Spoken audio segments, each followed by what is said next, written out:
राष्ट्र की बात में स्वागत है। अब बात ममता बनर्जी के दिल्ली दौरे की। पश्चिम बंगाल की सीएम और टीएमसी की नेता ममता बनर्जी के दिल्ली दौरे का आज तीसरा दिन है। वो लगातार विपक्षी दलों के नेताओं से मुलाकात कर रही हैं। इसी कड़ी में वो आज कांग्रेस की अध्यक्ष सोनिया गांधी से मिलने पहुंच गई हैं। 10 जनपथ पर इस समय ममता बनर्जी और सोनिया गांधी की मीटिंग चल रही है। तकरीबन 30 मिनट से दोनों नेताओं की यह बैठक 10 जनपथ में जारी है। सोनिया गांधी से मीटिंग से पहले ममता दोपहर 1 बजे के करीब टीएमसी के सांसद सुखेंदु शेखर के आवास पर सभी टीएमसी सांसदों से मिल चुकी हैं। इस दौरान जाहिर है टीएमसी के मसलों पर बातचीत हुई, संसद में क्या रणनीति रहेगी उस पर बातचीत हुई और फिलहाल ममता की मीटिंग सोनिया गांधी से चल रही है। उसी की तस्वीर इस समय आप देख रहे हैं। 10 जनपथ पर यह 30 मिनट से मीटिंग जारी है। और अब सोनिया गांधी से मुलाकात के बाद ममता बनर्जी दिल्ली के सीएम अरविंद केजरीवाल से भी शाम 6 बजे मिलने वाली हैं। 6 बजे यह मीटिंग तय है। सोनिया से मिलने के बाद ममता अरविंद केजरीवाल से आज मिलने जा रही हैं। आपको पता ही होगा अरविंद केजरीवाल से ममता बनर्जी के हमेशा अच्छे संबंध रहे हैं। ममता बनर्जी यूं ही नहीं विपक्ष के तमाम नेताओं से मुलाकात कर रही हैं। सूत्रों के मुताबिक ममता ने 2024 में मोदी को हराने के लिए एक फॉर्मूला तैयार कर लिया है। क्या है वो फॉर्मूला, वो भी आपको आज बता देता हूं, उसी पर आज बहस भी होनी है। ममता बनर्जी ने 2024 में मोदी को हराने के लिए जो फॉर्मूला बनाया है उसके तहत पूरा विपक्ष एकजुट हो जाएगा। पूरा विपक्ष, इस महागठबंधन में कांग्रेस भी होगी और सारे क्षेत्रीय दल भी होंगे। यानी एक तरफ बीजेपी होगी और दूसरी तरफ सारा विपक्ष एकजुट। ये जो फॉर्मूला बनाया गया है इसके तहत देश में जहां जहां बीजेपी का गढ़ है वहां विपक्ष का एक ही उम्मीदवार उतारा जाएगा। जिस लोकसभा सीट पर बीजेपी मजबूत है वहां विपक्ष का सिर्फ एक उम्मीदवार होगा। यह है इस फॉर्मूले की सबसे बड़ी बात। अब जहां जहां कांग्रेस मजबूत है वहां वहां कांग्रेस लड़ेगी बीजेपी के खिलाफ।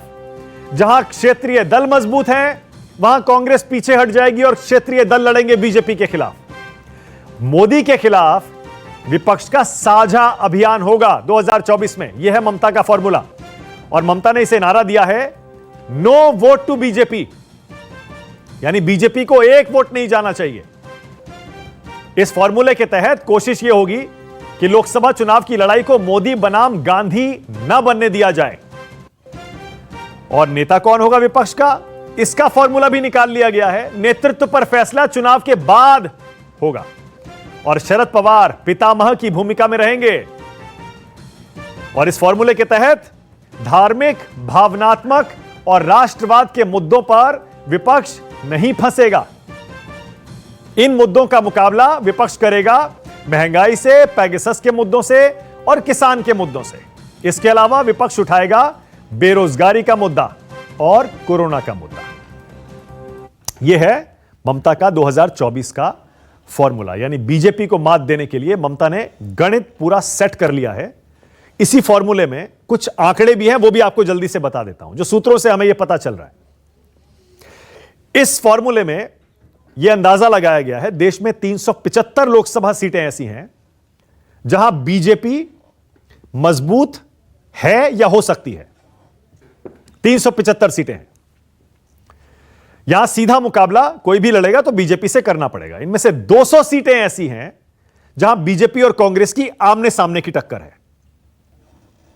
इन 200 सीटों पर सारा क्षेत्रीय दलों का जो विपक्ष है वो कांग्रेस को अपना समर्थन देगा। यह फॉर्मूला बनाया गया है।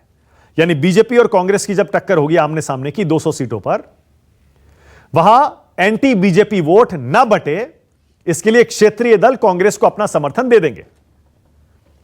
वहीं कांग्रेस बाकी जो 175 सीटें बचती हैं वहां पर कांग्रेस दखल नहीं देगी, क्योंकि वहां क्षेत्रीय दल बीजेपी को हराने की स्थिति में पहुंच सकते हैं।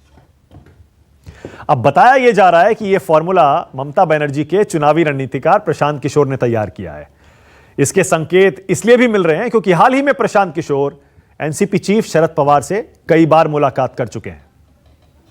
बताया तो यह भी जाता है कि शरद पवार को एक बाकायदा प्रेजेंटेशन दिया था प्रशांत किशोर ने, उसमें यह फॉर्मूला दिया गया था और शरद पवार के साथ यह फॉर्मूला फाइनल करने के बाद प्रशांत किशोर इसी फॉर्मूले को लेकर सोनिया, प्रियंका और राहुल के साथ मीटिंग कर चुके हैं।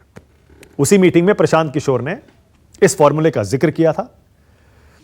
इस फॉर्मूले को लेकर ममता बनर्जी कांग्रेस के तमाम जो नेता हैं और विपक्ष के जो दूसरे दल हैं उनसे इस समय मुलाकात कर रही है। अब जाहिर ये कमलनाथ से जो मुलाकात हुई है, आनंद शर्मा से जो मुलाकात हुई है, अभिषेक मनु सिंघवी से मुलाकात हुई है, अखिलेश से मुलाकात की बात है, आज सोनिया गांधी से मिल रही हैं ममता बनर्जी, फिर शरद पवार से मिलने के कयास हैं, अरविंद केजरीवाल से मिल रही हैं। क्षेत्रीय दल हो सकता है इस फॉर्मूले पर मान जाएं, पर क्या कांग्रेस मानेगी? क्षेत्रीय दल तो फिर भी चलिए, हो सकता है कि थोड़ा बलिदान देने को तैयार हो जाए। कांग्रेस को बड़ा बलिदान देना पड़ेगा अगर इस फॉर्मूले को माने तो।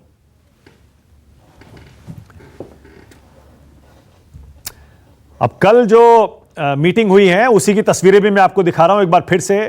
कमलनाथ, आनंद शर्मा, अभिषेक मनु सिंघवी, इन सबसे मुलाकात ममता बनर्जी कर चुकी हैं और समाजवादी पार्टी के नेता अखिलेश यादव से भी उनकी मीटिंग कल होनी थी, लेकिन यह मुलाकात नहीं हो पाई। अब यह मुलाकात कल होनी है, रीशेड्यूल हो गई है।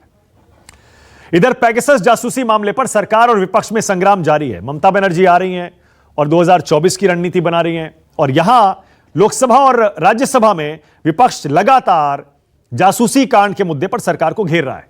हर रोज हंगामे के बाद सदन को स्थगित करना पड़ रहा है। आज इस मुद्दे पर राहुल गांधी ने केंद्र सरकार पर जमकर हमला किया। राहुल ने कहा देश में विपक्ष की आवाज दबाई जा रही है। बीजेपी ने पलटवार भी किया। संबित पात्रा बोले विपक्ष की मंशा परिवार को बचाने की है। जरा सुनिए। हिंदुस्तान का पूरा ऑपोजिशन आज यहां खड़ा हुआ है।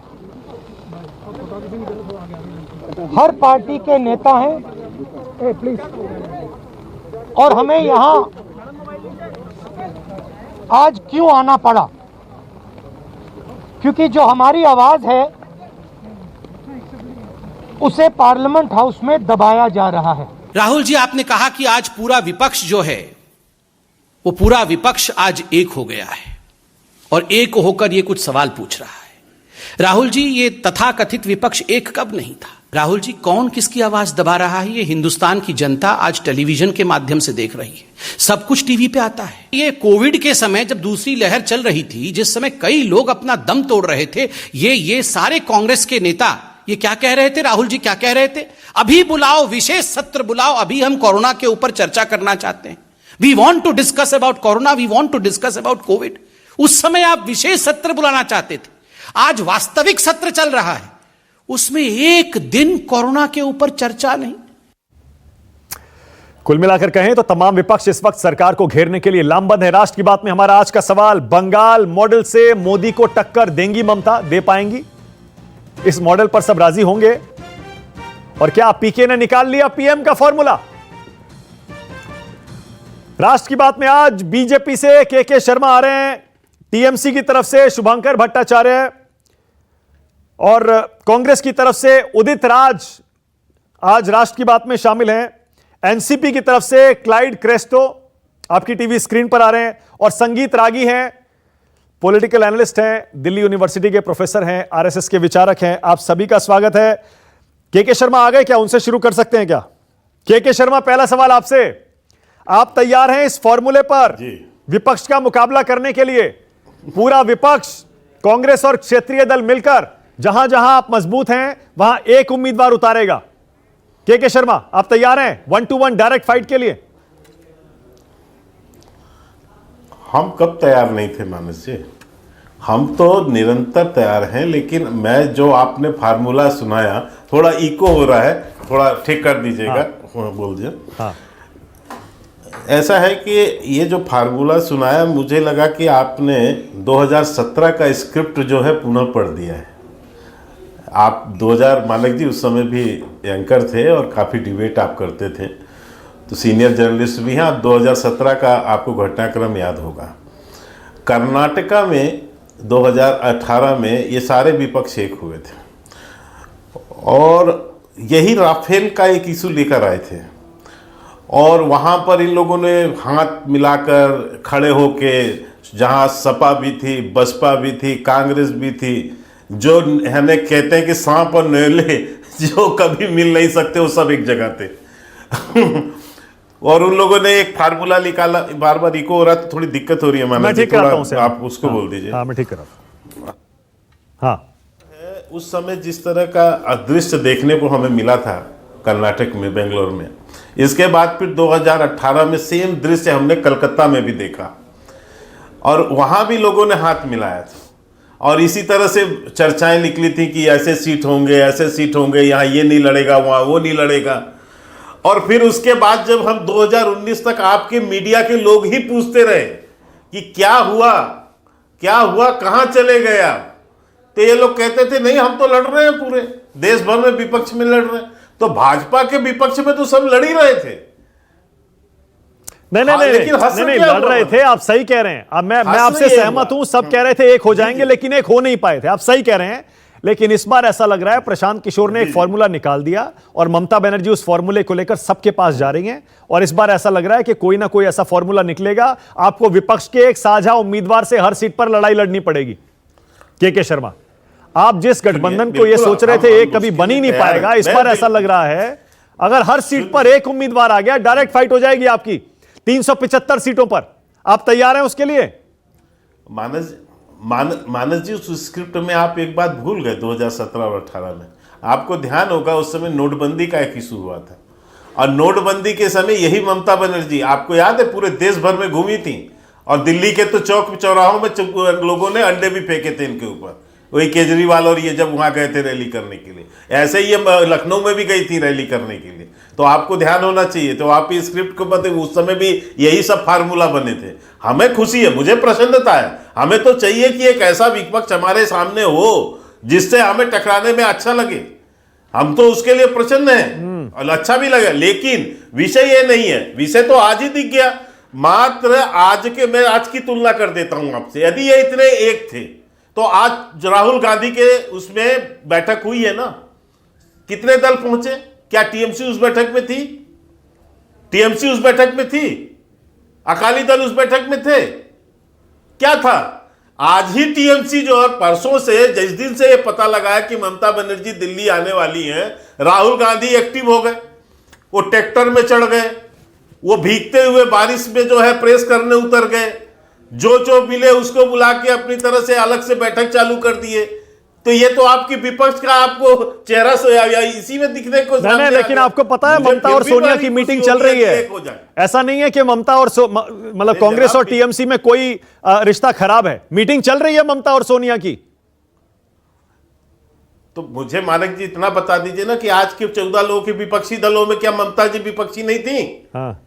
विपक्षी दल नहीं है और उनका मुद्दा नहीं है। लेकिन ऐसा नहीं, मैं दूसरी बात कह रहा हूं, मैं खुश हूं। मैं बार बार आपको कह रहा हूं कि मुझे तो बड़ी प्रसन्नता है, लेकिन मैं इन छोटे छोटे प्रश्नों से आपको पूछना चाहता हूं कि आप मुझे वो एकता तो दिखाइए।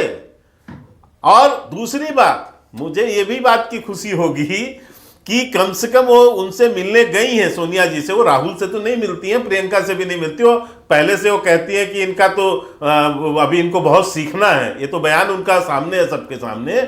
मुझे जो शंका आदि कहें, अब मैं अंतिम उसमें बता देता हूं।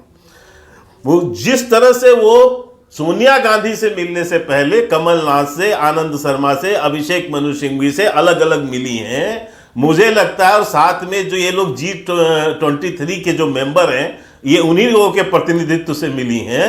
ये कहीं सोनिया जी को ये समझाने तो नहीं जा रही है कि अब हो गया मैडम गांधी परिवार। ये G23 जो है, ये भी गांधी परिवार से, यानी कांग्रेस की मुक्ति चाहते हैं गांधी परिवार से, तो वो शायद उनका नेतृत्व करने गई होंगी। बेटी तो ये कांग्रेस की है। ओके, मैं समझ गया। कांग्रेस, एक मिनट मानो, एक वाक्य पूरा करता हूं मात्र। और कांग्रेस की ये बेटी है और कांग्रेस में आज 2 साल से अध्यक्ष की ढूंढ चल रही है जो गांधी परिवार से नहीं हो। ठीक है, ओके, मैं समझ गया। ना, बिल्कुल ठीक है, मैं समझ गया। लेकिन जो ये फॉर्मूले के डिटेल्स आ रहे हैं, शुभंकर भट्टाचार्य, उसके बाद आ रहा हूं क्लाइड आपके पास भी, और उदित राज जी आ रहा हूं मैं, फिर संगीत रागी भी। ये जो फॉर्मूले के डिटेल्स आ रहे हैं, इसके तहत विपक्षी दलों में ये एकजुटता बनाने की कोशिश हो रही है। शुभंकर, ममता बनर्जी जो कोशिश कर रही हैं कि विपक्ष के गठबंधन का नेतृत्व कौन करेगा, यानी जीत की स्थिति में प्रधानमंत्री कौन बनेगा, इसका जो फैसला है वो चुनाव के बाद हो जाएगा। यानी फिलहाल किसी भी तरह से जहां कांग्रेस मजबूत है वहां विपक्षी दल पीछे हट जाए, क्षेत्रीय दल, जहां क्षेत्रीय दल मजबूत है वहां कांग्रेस पीछे हट जाए। पर शुभंकर, यह भी बहुत एक मुश्किल फॉर्मूला है, इस पर कांग्रेस मानेगी क्या? 375 सीटों में से सिर्फ 200 सीटों पर कांग्रेस लड़े, बाकी छोड़ दे, और बहुत सारे क्षेत्रीय दल भी हैं, वो भी क्यों मानेंगे, क्यों सीटें छोड़ेंगे अपनी? शुभंकर। मानक जी, देखिए, आपका पूरा प्रश्न सुना, के शर्मा जी इतनी देर तक बोलते रहे, मैंने सुना। एक एक करके बताता हूँ। हाँ। सबसे पहले तो मैं के शर्मा जी को बधाई देता हूँ कि उन्होंने पीएचडी पूरी कर ली है विपक्षियों के ऊपर। पूरे हर एक पार्टी के बारे में उनको विस्तार से मालूम है, सिर्फ अपने पार्टी के सिवा। अब बात आती है कि विपक्ष क्या करेंगे।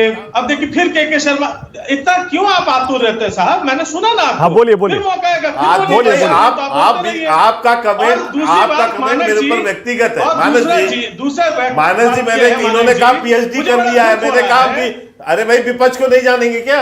अरे भाई, यहाँ पे भी आप ही को बोले, लोकसभा तो आप ही सिर्फ बोलेंगे, राज्यसभा में आप ही सिर्फ बोलेंगे, अब मानक जी के शो में भी आप ही सिर्फ बोलेंगे। बोलिए। अरे शुभंकर, बोलिए। आपकी पीएचडी पर, मेरी पीएचडी पर आपने कमेंट किया, इसलिए बोल दिया।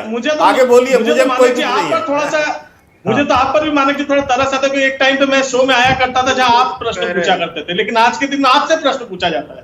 और कौन प्रश्न पूछता है? वही पावर में बैठे लोग।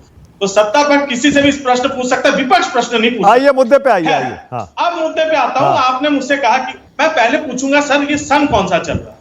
क्या हम 2023 में बैठे हैं, 2024 में बैठे हैं? हम कब, किस सन में बैठे हैं? अभी हमारा 2021 है साहब। अभी जो गठबंधन का मतलब है, अभी एक साथ होने का मतलब है, उसका मतलब है कि कम से कम जो विपक्ष की जो स्थिति है, विपक्ष की जो आवाज है, उसको बुलंद की जाए। कम से कम जो मुद्दे जो एक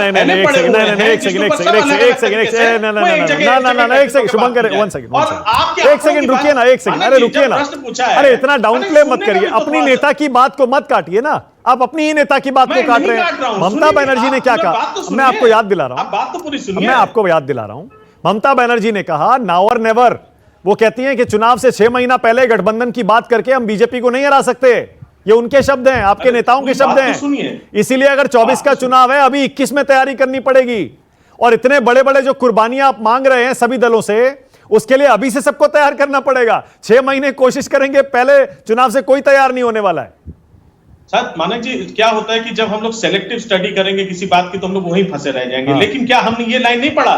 क्या ममता दीदी ने ये नहीं कहा कि the opposition and the leadership of the opposition will form automatically? वो बार बार इस बात को कह रही है कि पहले एक ऑपोजिशन आप गठन तो करिए, लीडरशिप तो अपने आप पूरा फॉर्म में आएगी। कौन नेतृत्व करेगा, किस तरीके से करेगा? उन्होंने कहा कि भाई 2024 में अगर हम इलेक्शन लड़ेंगे, जब पत्रकार पूछ रहे हैं कि अच्छा शुभंकर, एक सेकंड रोक रहा हूं आपको। आपकी नेता बोल रही है, मुझे उम्मीद है आपको कोई आपत्ति नहीं होगी। आपकी नेता इस समय बोल रही है, जरा उनका बयान सुनवा देता हूं। ममता बनर्जी कुछ कह रही है। I think the positive result must come out in the next future.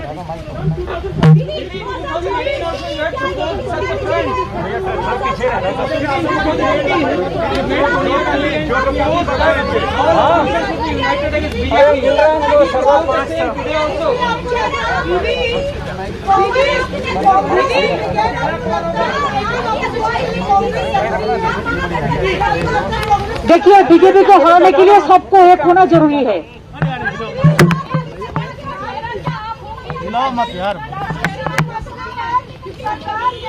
हम अकेला कुछ नहीं है, सब एक साथ में मिलके काम करना पड़ेगा।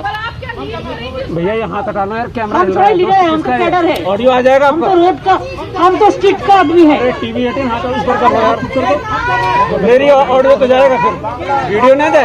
अरे बोलने दो ना, अरे लेट हर स्पीक। प्रधानमंत्री ने कहा कल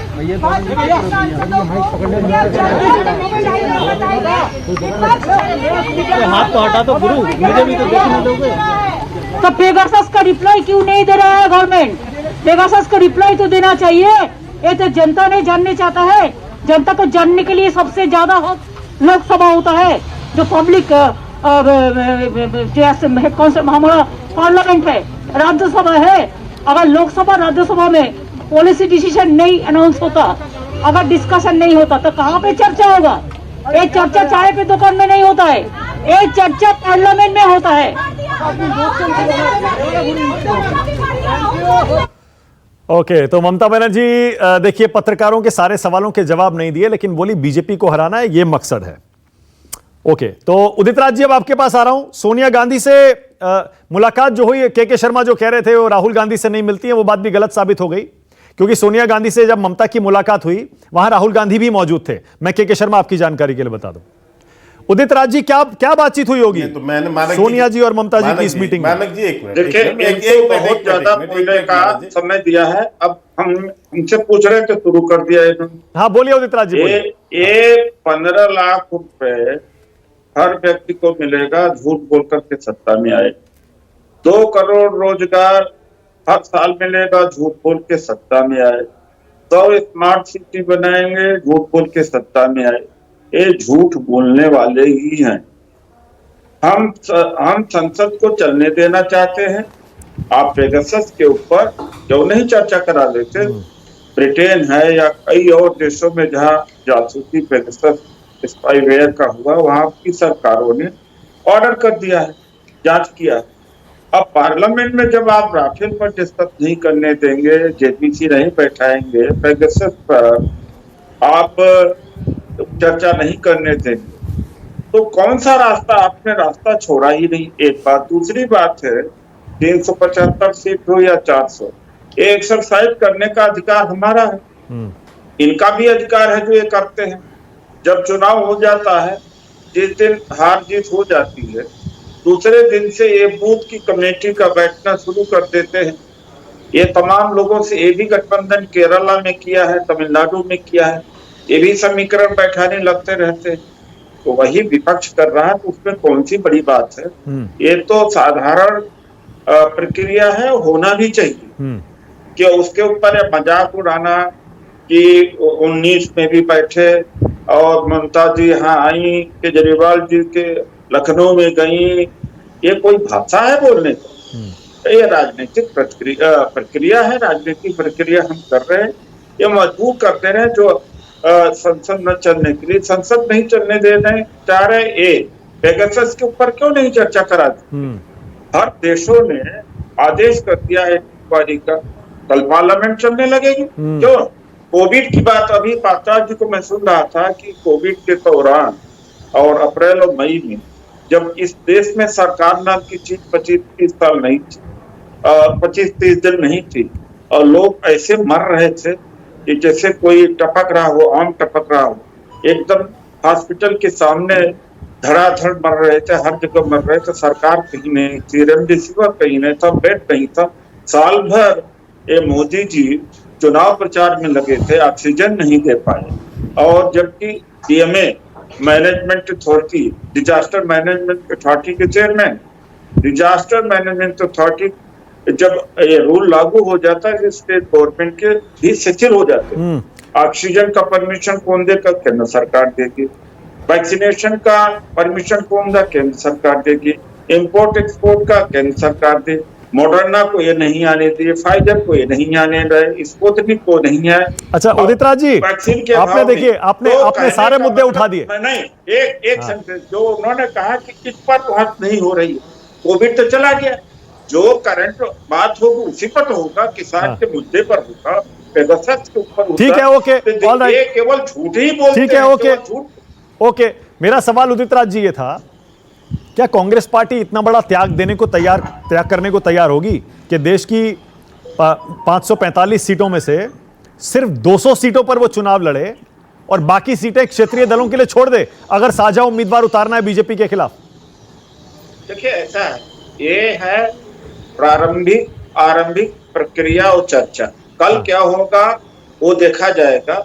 ये आकलन और अंदाज चर्चाएं ये राजनीति में होती रहती हैं। तो हो सकता है ज्यादा हो जाए, कम हो जाए, क्या परिस्थिति बनती है। लेकिन सवाल इस बात का है कि आज किसान 7 महीने 8 महीने से बैठे हुए हैं, उस पर क्यों नहीं चर्चा कराते? क्यों मैं नहीं समझ गया, किसी मैं समझ विरोधी गया उदित कानून राज जी, को मैं क्यों समझ नहीं गया। वापस कराते? इसका मतलब है जो फॉर्मूले में 2-3 बातें आई है ना कि राष्ट्रवाद, धार्मिक मुद्दों पर, भावनात्मक मुद्दों पर नहीं फंसना है, उदित राज जी बिल्कुल उसी फॉर्मूले पर चल रहे हैं और देखिए वही मुद्दे उठा रहे हैं कि बेरोजगारी का, कोरोना का, ऑक्सीजन की कमी से हुई मौतों का, पेगासस का, किसानों का। संगीत रागी, उसके बाद आ रहा हूं आपके पास क्लाइड क्रेस्ट, तो आ रहा हूं के शर्मा, घूम के आ रहा हूं। पहले संगीत रागी, आपको इस फॉर्मूले में दम लगता है क्या? क्योंकि इस बार ऐसा लग रहा है पूरा विपक्ष इस फॉर्मूले पर सहमत हो सकता है, क्योंकि अगर देखिए, क्योंकि सबके सामने अस्तित्व बचाने की इस समय लड़ाई भी है, तो हो सकता है तैयार हो जाए। मानक जी, मुझे लगता है कि यदि हम लोगों की सबकी मेमोरी ठीक है, तो जब 15 लाख की बात हुई थी तो उस समय उदित राज जी भी उसी नारे के साथ जीत करके आए थे। ये और बात है कि दूसरी बात, उनको बीजेपी ने टिकट नहीं दिया तो वो नाराज होकर के अलग चले गए। दूसरी बात, संसद एक ऐसी जगह है जहां आप बहस करते हैं। मैं तो हैरान हूं कि जांच पहले बिठाने की बात की जा रही है, संसद में बहस बाद की बात है। जब आप बहस के बाद आप निष्कर्ष पर पहुंचते हैं, पहले आप निष्कर्ष पर पहुंच ले रहे हैं कि हमको यही करना है, इसके बाद हम बहस करेंगे। तीसरी बात यह है कि कोविड का भी मामला उठा।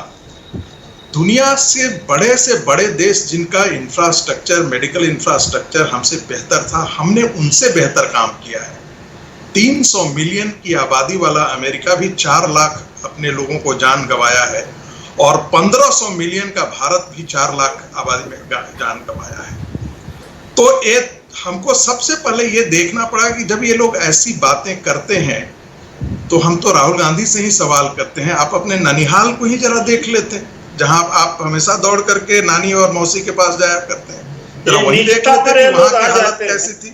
एक सेकंड सर, मैंने हस्तक्षेप नहीं किया सर, हस्तक्षेप नहीं किया सर, मुझे नहीं, अगर ऐसी बात कर रहे ये लोग, मतलब इनके पास सर मुझे बोल लेने दीजिए, हाथ जोड़ता हूं आपसे। बात करिए उदित जी, मैं मुद्दे पर ही आ रहा हूं, मुद्दे पर आप चिंता मत कीजिए।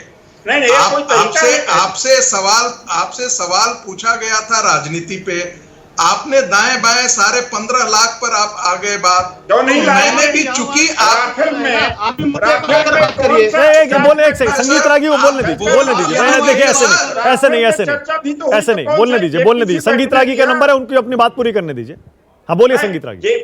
जेपीसी अरे सर पहले बोल लेने दीजिए, आपसे हम कम पढ़े लिखे नहीं हैं, आप धैर्य रखिए। हमको पता है जेपीसी के बारे में, मुझे संसदीय प्रक्रिया के बारे में मालूम है, मुझे हम बता सकते हैं, लेकिन थोड़ा सा एक दिन बात कर लेते हैं, आप अपने मुद्दे पर बात करेंगे। बोलिए संगीत रागी, बोलिए। देखिए मानक जी, जहां तक ये मुद्दों का सवाल है तो मानक जी, एक तो स्पीकर हो जाते हैं, एक इंडिपेंडेंट एनालिसिस हो जाते हैं, बीजेपी के 2 बैठाते हैं, कांग्रेस के या एनसीपी एक बात मुझे बताइए, दो प्रवक्ता बैठाते आपको सर 3 विपक्ष के हैं, 2 बीजेपी के हैं, अब बताइए। परेशानी है, 3 विपक्ष के हैं, 2 बीजेपी के हैं, आप उस पर भी सवाल उठा रहे हैं, बताइए। उदित राज आपकी हैसियत क्या है कांग्रेस पार्टी में? उदित राज आपकी क्या हैसियत है? आपकी बात को कौन सुनता है कांग्रेस पार्टी के अंदर? उदित राज से मानक जी बुलवाने और न बुलवाने का कोई मतलब नहीं है, because Udit Raj doesn't have the position to spell out the Congress policy. Udit Raj की हैसियत क्या है पार्टी में? उदित राज बीजेपी का होता भी है कांग्रेस पार्टी में, आपको कुछ जानकारी है कांग्रेस पार्टी के अंदर की बातें? आपको जानकारी है? बिना मतलब के टेलीविजन चैनल पे आकर के बैठ जाते हैं, बकर करने लगते हैं, आपको जानकारी? अच्छा एक सेकंड रुकिएगा, एक सेकंड, मेरा दर्शक कुछ नहीं सुन पा रहा। संगीत रागी 1 मिनट, संगीत रागी 1 सेकंड। उदित राज जी को आपत्ति है कि इस पैनल में बीजेपी के 2 प्रवक्ता और विपक्ष के 3 प्रवक्ता क्यों हैं? अरे भाई, आपके तो फेवर में जाती है, पक्ष में जाती है ये बात कि विपक्ष के 3 हैं और बीजेपी के 2 हैं, अगर मैं आपकी बात पकड़ूं तो। दूसरा, आप कह रहे हैं इनको घोषित कर दीजिए। सुन तो लीजिए, हमारी बात भी सुन लीजिए। अरे सुन तो लीजिए उदित राज जी, अब सुन तो लीजिए, हमारी बात भी सुन लीजिए। आप कह रहे हैं घोषित कर दीजिए। मैंने संगीत रागी का पूरा परिचय दिया, इसलिए हर शो में देता हूं मैं। दिल्ली यूनिवर्सिटी के प्रोफेसर हैं, राजनीतिक विश्लेषक हैं, आरएसएस के विचारक हैं। सर ये उनका इंट्रोडक्शन है, पूरा इंट्रोडक्शन मैंने दे दिया। बीजेपी प्रवक्ता, हमें कोई ऑब्जेक्शन सर बीजेपी प्रवक्ता बना देगी वो भी घोषित कर दूंगा मैं, अगर बीजेपी इनको प्रवक्ता बनाएगी वो भी कह दूंगा। कांग्रेस पार्टी में आप किसके बोलने आ गए? संगीत रागी मुद्दे पे आइए, मुद्दे पे आइए, संगीत रागी मुद्दे पे आइए, क्लाइंट के पास जाना है उसके बाद। इनकी जुबान को जरा बंद कर दीजिए। हाँ बोलिए बोलिए बोलिए। इनकी अकल से हम परिचित हैं, इनकी जुबान बंद कर दीजिए। अरे पर्सनल कमेंट मत करिए ना आप भी। आरएसएस के दफ्तर की परिक्रमा लगाया करते थे साहब। हाँ चलिए। इनको मंत्री परिषद चाहिए था, इनको टटके चाहिए था, नहीं मिला तो ये भाग करके। अरे अच्छा छोड़िए ना, आप भी संगीत रागी पर्सनल कमेंट मत करिए ना, मुद्दे पे आइए। नहीं लगाया है, खोल करके छोड़ आप गलत कह रहे हैं, कहीं भी परिक्रमा नहीं लगा, आप परिक्रमा लगाए थे, खोल करके छोड़ देंगे। आप परिक्रमा लगाए थे हमारे यहाँ। मैंने दर्शक को कुछ समझ नहीं आ रहा होगा, आवाज बंद करिए, आवाज बंद करिए, आवाज बंद करिए, दर्शक को सुन ही नहीं पाएगा। संगीत रागी मुद्दे पे आइए, मुद्दे पे बोलिए, दर्शक मुद्दे पर आपकी बात सुनना चाहता है, बोलिए बोलिए संगीत रागी। आप बोल दीजिए कि उदित राज आगे से ये बात नहीं करेंगे, नहीं तो इनकी सारी हम उतार करके नैतिकता यहीं पर हम रख देंगे। अरे छोड़िए, मुद्दे पे आइए ना, मुद्दे पे आइए। पूरा दर्शक जान जाएगा उदित राज के बारे में। अरे मुद्दे पे आइए। हाँ मानक जी देखिए, सवाल ये नहीं है कि जहां पर कांग्रेस पार्टी और भारतीय जनता पार्टी की लड़ाई है, जहां कई ऐसे जगह हैं जहां पर भारतीय जनता पार्टी और कांग्रेस की लड़ाई है, जहां पर आमने सामने है। हाँ कई ऐसी जगह हैं जहां पर आपको भारतीय जनता पार्टी और रीजनल पार्टी नहीं है, रीजनल पार्टीज हैं। हाँ ठीक है। उत्तर प्रदेश में जहां रीजनल पार्टी नहीं, रीजनल पार्टीज हैं, वहां क्या ये मुद्दों, क्या ये अपने सीट को लेकर के एक जगह खड़े हो पाएंगे? ठीक है। और सिर्फ रीजनल पार्टी ही नहीं है, वहां पर नेशनल पार्टी भी है।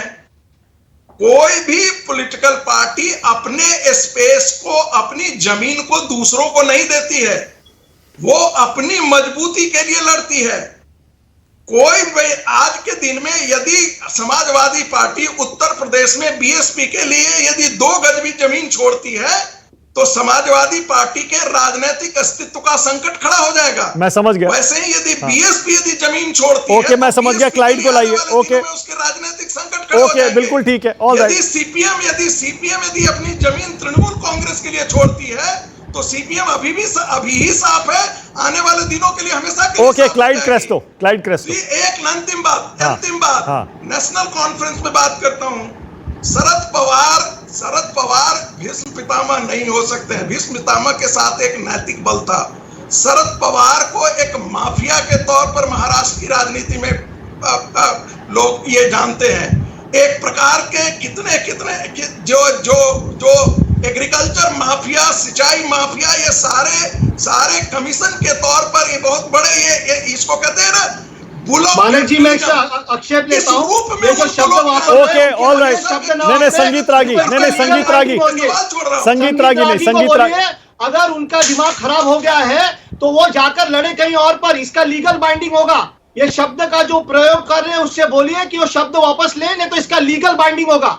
इन्होंने आक्षेप लगाया है, डिफॉर्मेशन होगा इस पे।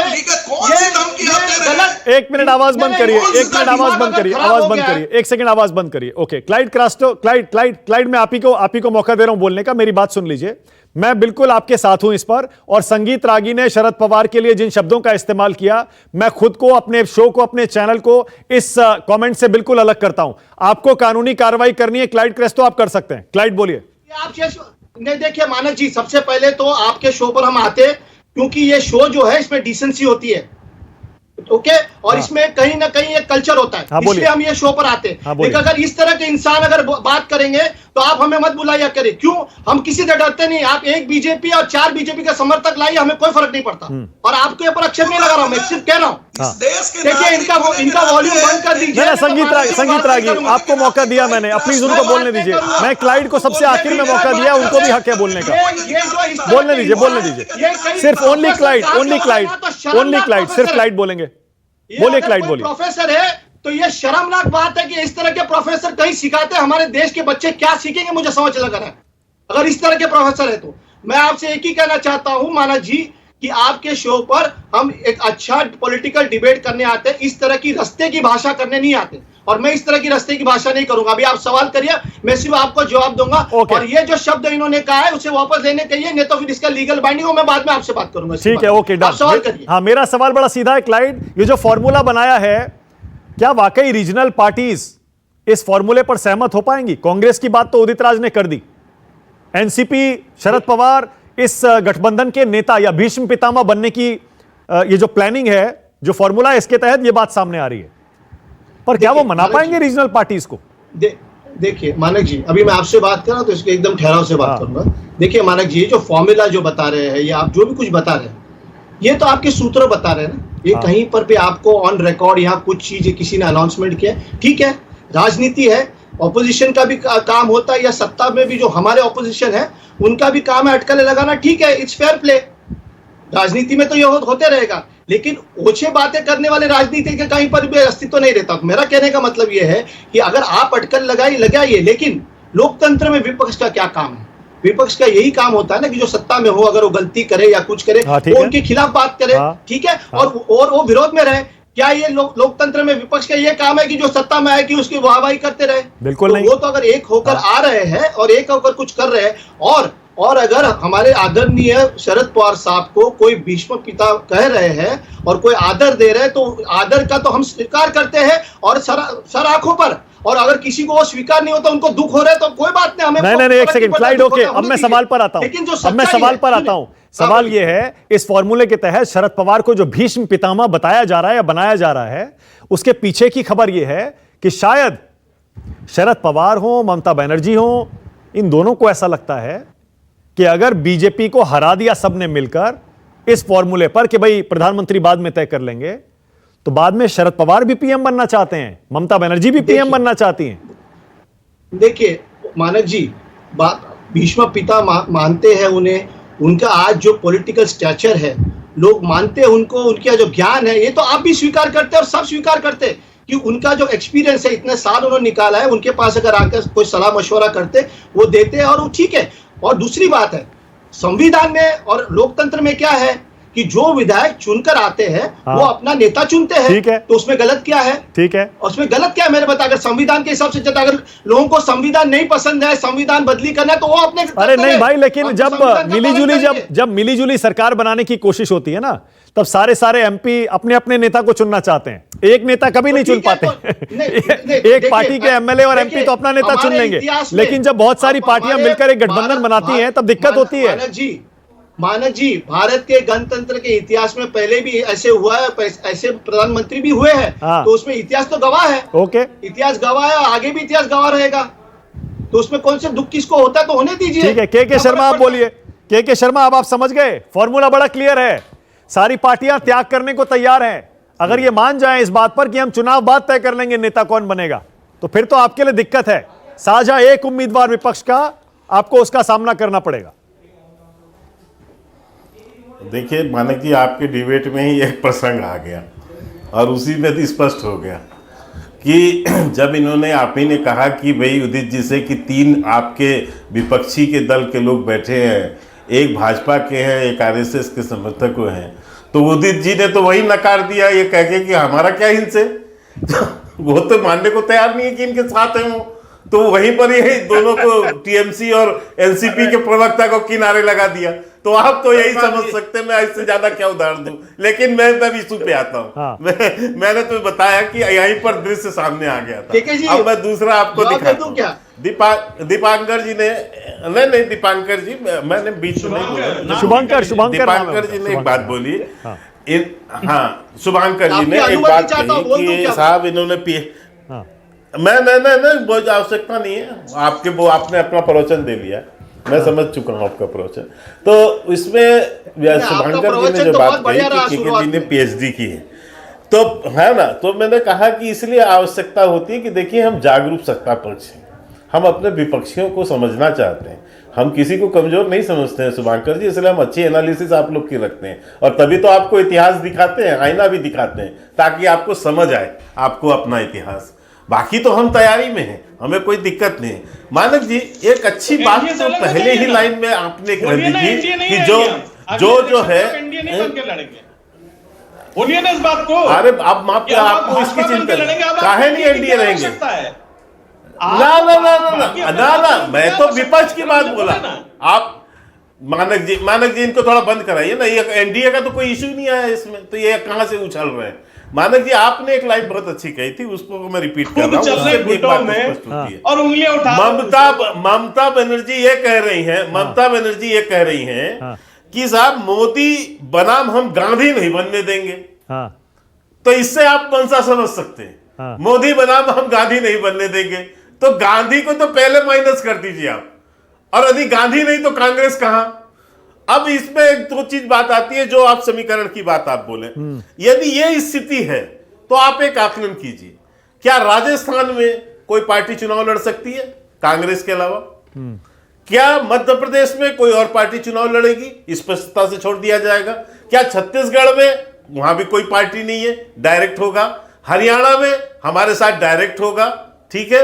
दिल्ली में केजरीवाल से हमारे साथ डायरेक्ट होगा। यही तो आप कह रहे हैं ना, इन राज्यों का ही आकलन उठा लीजिए। राजस्थान में 0, मध्य प्रदेश 0, छत्तीसगढ़ 1, इसके बाद आप आ जाइए हरियाणा। तो मैं आपको बता रहा हूं फिर कांग्रेस बची कहां से लाएंगे आप कांग्रेस को? उदित राज, ये तो सब कांग्रेस का बेल्ट है, कांग्रेस हार गई तो आप ये कह रहे हैं कि इस क्षेत्रों में कोई सहयोगी नहीं लड़ेगा। ठीक है ना, आपका तो यही क्लियरिटी है ना। इस हालात में आप कलकत्ता में चले जाइए, पश्चिम बंगाल के उदित राज जी, के शर्मा कह रहे हैं कांग्रेस इस स्थिति में ही नहीं है कि वो 200 सीटों पर जहां डायरेक्ट फाइट होगी वहां बीजेपी को हरा ले। अगर आपने ये गठबंधन बना भी लिया तब भी बीजेपी आपको हरा देगी। तो मैं आपको ये कह रहा हूं कि ये जो आपके फार्मूले का मैं पूरा सम्मान करता हूं, लेकिन मैं ये आपको कहना चाहता हूं कि इस हालत में एक ख्याली पुलाव जरूर है। अच्छा होगा यदि ये एक, ठीक है उदित राज, बोलिए उदित राज, बोलिए। नहीं होती ना, करना पड़ता है। अभी अब देखिए सांप और अभी जो उत्तर प्रदेश का चुनाव सामने है, मैं चुनौती देके कहता हूं कि अभी तय करा दीजिए इनको कि सारा विपक्ष मिलकर। अच्छा, ओके, बोलिए उदित राज, बोलिए। एक फार्मूला ऐसा है कि गठबंधन में कुछ लोग आते रहते हैं, जाते रहते हैं। अगर एक ही जैसे सबका विचार हो और सभी पार्टी का उद्देश्य हो तो फिर अलग अलग पार्टियां क्यों? यही बीजेपी 50 साल 60 साल तक यही करती रही।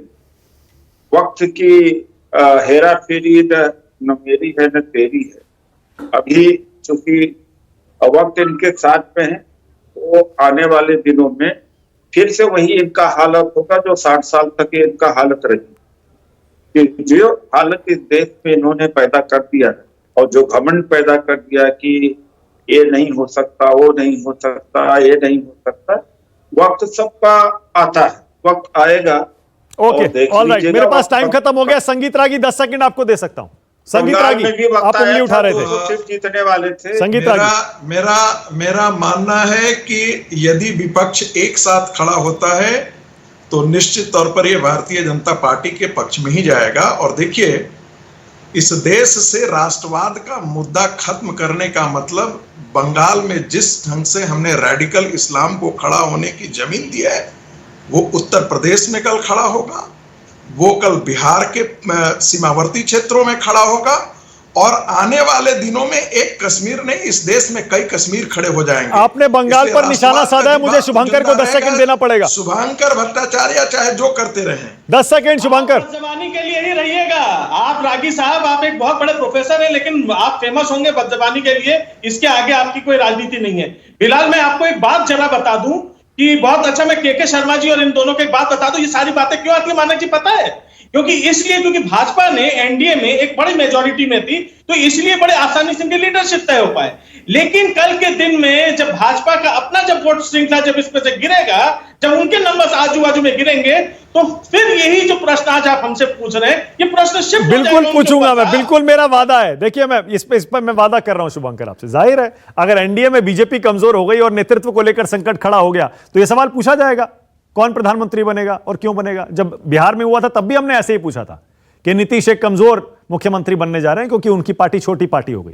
खैर चलिए, लेकिन आज बहुत मजा आया डिबेट करने में, बहुत शुक्रिया राष्ट्र की बात में आने के लिए उदित राज आपका, के शर्मा, संगीत रागी, शुभंकर भट्टाचार्य, क्लाइड, बहुत शुक्रिया, थैंक यू। छोटा सा ब्रेक ले रहा हूं, खबरें जारी। नमस्कार, मैं हूं मानक गुप्ता। अगर आपको हमारा ये वीडियो पसंद आया हो तो इसे लाइक और शेयर जरूर करें, और हां, हमें सब्सक्राइब और फॉलो करना ना भूलें ताकि आप देश और दुनिया की कोई खबर मिस ना करें। तो जुड़े रहिए हमारे साथ और देखते रहिए News 24।